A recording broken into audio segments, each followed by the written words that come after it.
Tell us a little bit of why you think, Caroline, that Toby is selfish, the more selfish in the relationship. I think that Toby does... I mean, the good thing is, I have to say, is that Toby does what he wants to do, but that means that I live with a happy man, so that's quite nice. Yes. That's a good thing.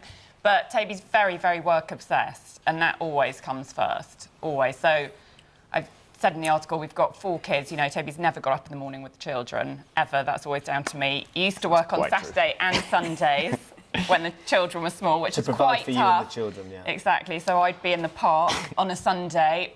Everyone else it was all the dads with the babies, and I was there. But didn't you say the alarm bell should have rung like 20 years ago, whenever it is you got together? What was going on there? And where were you, in New York or something? We were living in New York, yeah. There was, in the Daily Mail article, Caroline mentions a rather an incident I'm not proud of, in which at about 3 o'clock in the morning, I needed to get to sleep because I was working the next day, and she was snoring quite loudly. Unusually, I'm not saying she's generally a snorer, but on that particular occasion, and she was living in a flat opposite my flat. I mean, it was literally a couple of minutes walk away. So very close. So very close, and so I asked her politely if she would mind returning to her flat because I couldn't sleep. So you woke up at 3 a.m. cacophonous sound. How do you ask politely at 3 a.m? For your someone girlfriend to leave? I think, to be honest, it was a very generous thing to do because you knew she was going to be more comfortable in her own surroundings as well, Toby. I thought I didn't want to wake her up in the morning when I had to get up to work. I thought that she could have a lie-in. You've all got to and I had found her this place to live, opposite my flat. And what perhaps not for entirely selfish What happened with these West End tickets or something? Listen, now, Toby, you're looking a bit uncomfortable about all of this, and we're not sorry about that. I'm just going to make that clear. Go on, Caroline. So I was about 8 months pregnant with our second child, and having given up your body to bring another human life into the world, grown a human. Yeah, exactly. So we already had one child who was about 18 months old, I think, at the time, and the au pair arrived that day. And I thought, Toby did have tickets to see a play in the West End, which was the kind of hot new ticket in town, and I just, at the last minute, I couldn't leave the baby with a new person for the nighttime routine. I know it's a bit neurotic, but... No, you're kind in general, scientifically wired to be so. So I said to Toby at the last minute... She's very selfish because she's stopping going out with her husband. Do you know what I mean? Go on, really hard explain what happened. Yeah. So anyway, I said, Toby, I just can't go. I can't leave the baby.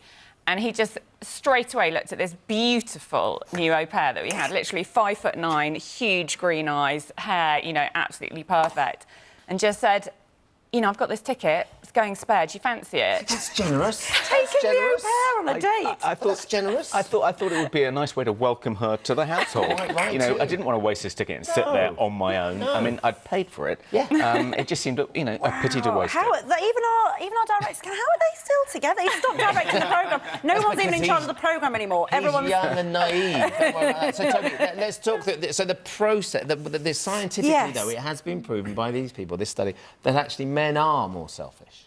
Yeah, I mean, I think it's uncontroversial that women, for evolutionary reasons, on the whole, are less selfish than men. They have to be if they're going to give up their bodies to have children, at least for 9 months, if they're going to be good mothers. They're going to need to get some satisfaction from behaving a bit less selfishly. And that maternal instinct thing must be a selfless act, because you're always thinking, is the baby OK, is the baby OK, is the baby... Yeah, but I don't think it follows from that generally in their day-to-day behaviour, women are more selfless. He wants to get his own back now. I mean, what that man said in the film about the bathroom, I have to say, that struck a chord with me. Yes. And I've got a daughter as well, so, it's sometimes 40 minutes before I can get into the bathroom. But what's interesting, in this survey, in this study, they gave some of the women a drug that stopped the dopamine, the happy chemical, from being released, then asked them both, both parties, what would they do with a wad of cash? And actually, the responses became more selfish from the women as well.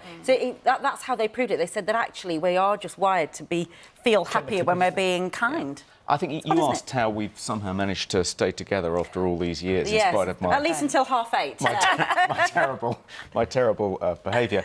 I once asked my dad, my late dad, what the secret was of a successful long-term partnership. What quality, above all, should a man look for in a partner? And he said the ability to forgive.